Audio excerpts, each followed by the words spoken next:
हमारे इतिहास को लेकर कई समाजों में अलग अलग राय बनी हुई है। अगर हम राजपूतों की और मुगलों के संबंधों की बात करें तो इस पर भी लोगों के मन में कई तरह की राय है और अक्सर अकबर की भारत में सफलता का श्रेय राजपूतों को ही दिया जाता है। आज इस वीडियो में हम बात करेंगे राजपूतों और मुगलों की जुगलबंदी किस तरह हुई। ये कोई जबरदस्ती नहीं हुई थी, ये बड़ी ही आपसी समझाइश, सूझबूझ और नीतियों के तहत हुई थी, जिसमें वैवाहिक संबंधों ने सबसे ज्यादा मेन रोल निभाया था। इस वीडियो में बात करने वाली हूं आज हम उन्हीं सबूतों के बारे में और स्पष्ट करेंगे मुगल और राजपूतों के संबंधों को, इसलिए जुड़े रहिए लास्ट तक हमारे साथ। नमस्कार, मैं हूं चेतना शर्मा आपके साथ और आप देखना शुरू कर चुके हैं राजस्थान संवाद। एक बार नहीं, दो बार नहीं, बल्कि 15 से ज्यादा रिश्ते मुगलों और राजपूतों के बीच हुए थे। इतने रिश्ते ना तो डर से बनते हैं ना गुलामी से, बल्कि एक वर्ग के बीच में हुए थे। ये रिश्तेदारी दो बड़े खानदानों के बीच में हुआ करती थी।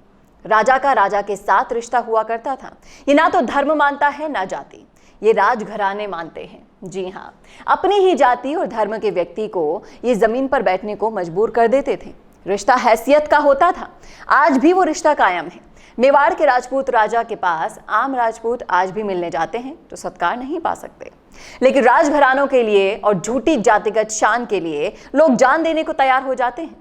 आपको हम साफ बता सकते हैं कि दो ही जाति और दो ही धर्म होते हैं, वो है गरीबी और अमीरी। सिर्फ शादियों का मामला नहीं है, दूसरे मामलों में भी जाति धर्म से ज्यादा ऊंच नीच का भेद ही खास हुआ करता था।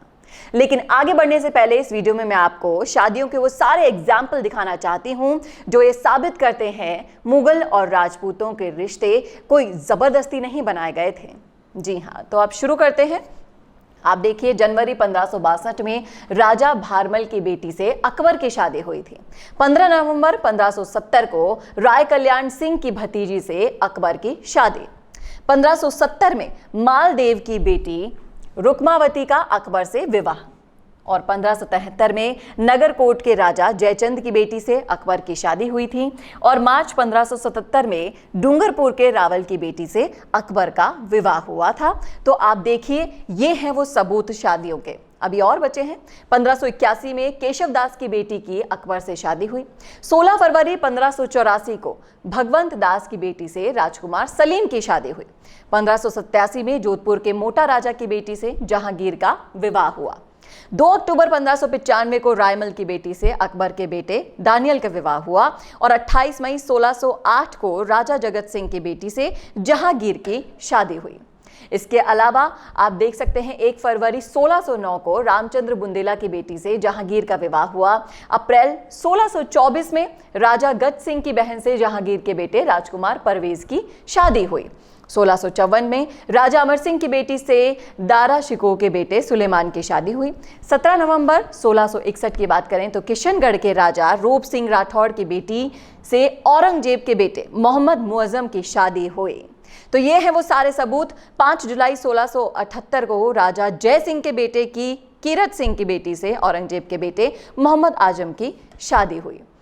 तो ये हैं वो सारे सबूत जो ये साबित करते हैं इतने सारे विवाह बंधन इनके बीच में हुए। तो ये कोई आपसी समझाइश, सूझबूझ, वैवाहिक संबंध इसलिए बनाए जाते थे कि आप इनकी जो राजनीति की नीतियां हैं उन सबको आगे ले जाया जा सके। उनके सबूत अभी हमने आपको दिखाए और अब आप जान जाएंगे कि उनके लिए हम लोग आम नागरिक हुआ करते थे, एक वसूली का जरिया हुआ करते थे और वो लोग हमारी कमाई से लगान, टैक्स या फिर जजिया वसूल कर ऐश करना उनका अकेला काम हुआ करता था। इसमें कोई धर्म जाति का कोई लेना देना नहीं था और ये मामला सिर्फ बेटियां सौंपने का नहीं था।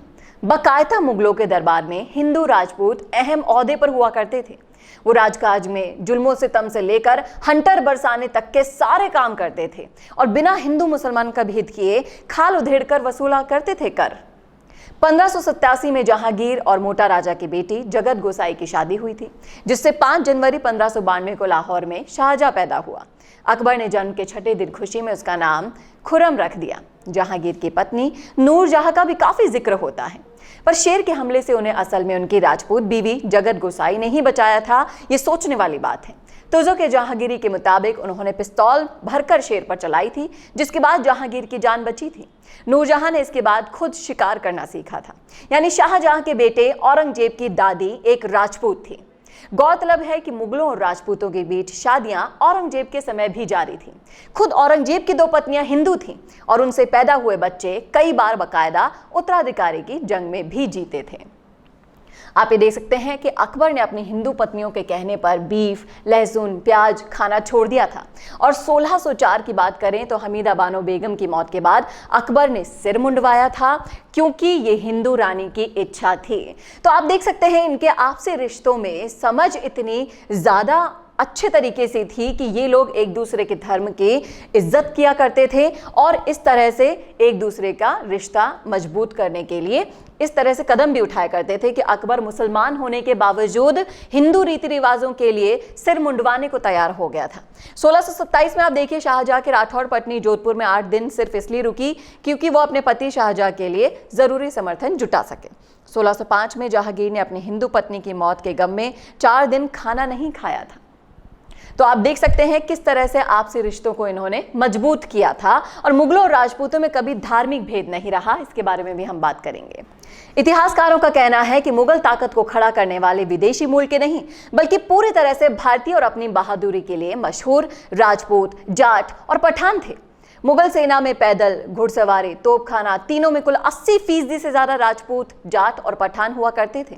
बाकी विदेशी मूल के सैनिक थे। यही नहीं, सेना में मनसबदारों को पैदल सवार जाट, राजपूत और पठान मिलते थे। मिसाल के लिए बादशाह की ओर से 1000 की पदवी का मतलब था उन मनसबदार को हजार यानी 1000 पैदल जाट और 1000 घुड़सवार सेना रखने का हक हुआ करता था।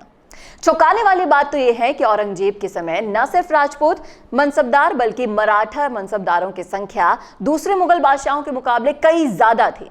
काबुल, कंधार, बर्मा, तिब्बत तक साम्राज्य के विस्तार के लिए अगर मुगलों को किसी पर सबसे ज्यादा यकीन था तो वो थे राजपूत। उस वक्त राजघराने और शाही खानदान एक दूसरे से धार्मिक बातें सीखा करते थे, उन पर अमल भी किया करते थे। राजपूतों की बेटियां बाकायदा बादशाहों के फैसले प्रभावित करती थी। आप देख सकते हैं कि इनके बीच में कोई भी धार्मिक भेदभाव नहीं हुआ करता था। मुगलों की ताकत हुआ करते थे राजपूत। शिवाजी को भारत में हिंदुओं की तरफ से लड़ाई करने वाला सबसे बड़ा आइकन माना जाता है, ये तो आप सभी जानते हैं। लेकिन शिवाजी को रोकने की औरंगजेब की सारी कोशिशें नाकाम हो गई थी। उस वक्त सबसे बड़े मनसबदार और अपने समधी मिर्जा राजा जयसिंह को उसने दक्कन भेजा। जयसिंह ने एक के बाद एक किले जीतकर शिवाजी के पीछे हटने को मजबूर कर डाला था। और जयसिंह की बात करें तो उन्होंने 11 जून 1665 को पालकी में इंतजार कर रहे शिवाजी से सिर्फ इसी शर्त पर मिलना स्वीकार किया था कि वो शिवाजी की कोई शर्त नहीं मानेंगे, उन्हें अपने सारे किले बिना शर्त मुगलों को सौंपने होंगे। शिवाजी ने शर्त उनकी मानी और औरंगजेब के दरबार में आने को वो मजबूर भी हुए। इसके अलावा राजकुमार शाह शुजा जब आगरा के तख्त के लिए बढ़े थे तो उसे रोकने के लिए शाहजहां ने राजकुमार सुलेमान शिकोह के साथ राजा जयसिंह और अनिरुद्ध गौड़ को भेजा था। बड़ी तादाद में राजपूतों ने तख्त की लड़ाई में औरंगजेब का साथ दिया था। इन्हें शुभकरण बुंदेला, भागवत सिंह हाड़ा, मनोहर दास हाड़ा, राजा सारगम और रघुनाथ राठौड़ शामिल थे। ज्यादातर राजपूत राजाओं ने तख्त की लड़ाई में शाहजहां और उसके बड़े बेटे दारा शिकोह का विरोध भी किया था। अब हम बताएंगे आपको मुगलों और राजपूतों में कोई धार्मिक भेदभाव नहीं था। इसके आप एग्जाम्पल इस तरीके से देख सकते हैं कि अगर राजपूत मुगलों के सामने झुक गए होते या मुगलों की धार्मिक अधीनता उन्हें स्वीकार कर ली होती तो ये नहीं होता कि मुगल शासन का हिस्सा रहे राजपूत कई मंदिर बनवा पाते। ये बहुत बड़ी बात है। दूसरा एग्जाम्पल आप देखिए, राजा बान सिंह ने बंगाल में राजमहल नगर, राव करण सिंह ने दक्कन में करणपुरा और रामदास कछवाहा और राम मनोहर ने पंजाब में बाग बनवाए। इसीलिए पॉसिबल हो पाया कि मुगल और राजपूतों के बीच में संबंध काफी प्रगाढ़ थे। इसके अलावा मान सिंह ने उड़ीसा में और बीर सिंह बुंदेला ने मथुरा में मंदिर बनवाए थे। रावकरण सिंह ने नासिक के मंदिरों को भारी दान भी दिया था और ये सभी मुगल प्रशासन में ही हुआ था, ये उसी का हिस्सा था।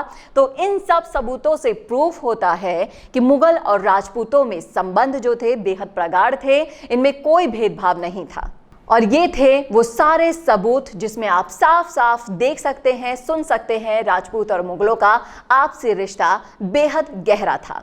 और ये वो लोग, इनके बीच में जो सामंजस्य था वो काफी प्रगाढ़ था और काफी जो इनके वैवाहिक संबंध हुए बीच में, इन्होंने बहुत ही मेन इंपॉर्टेंट रोल निभाया था इनके रिश्तों के बीच में। कैसा लगा आपको वीडियो कमेंट करके जरूर बताइएगा कमेंट बॉक्स में, और इसी तरह के और वीडियोस के लिए देखना ना भूलें राजस्थान संवाद। नमस्कार। फेसबुक एड्स पर बहुत सारे पैसे खर्च कर दिए ना, लेकिन एक भी लीड काम की नहीं मिली। रीच तो बहुत सारे लोगों ने किया सोशल मीडिया पर, लेकिन एड पर कोई कन्वर्जन नहीं हो रहा। जानते हो ऐसा क्यों हुआ? क्योंकि लाखों करोड़ों प्रमोशंस में तुम्हारा एड कहीं गुम हो गया। और बिल्कुल ऐसा ही होता है पिक्चर और ग्राफिक्स वाले एड्स के साथ, जो हमेशा की तरह कर दिए जाते हैं बुरी तरह से इग्नोर। जिन पर से गुजरते तो सब हैं, लेकिन रुकता कोई भी नहीं है, और गलती से रुक भी जाए तो कन्वर्ट नहीं होता।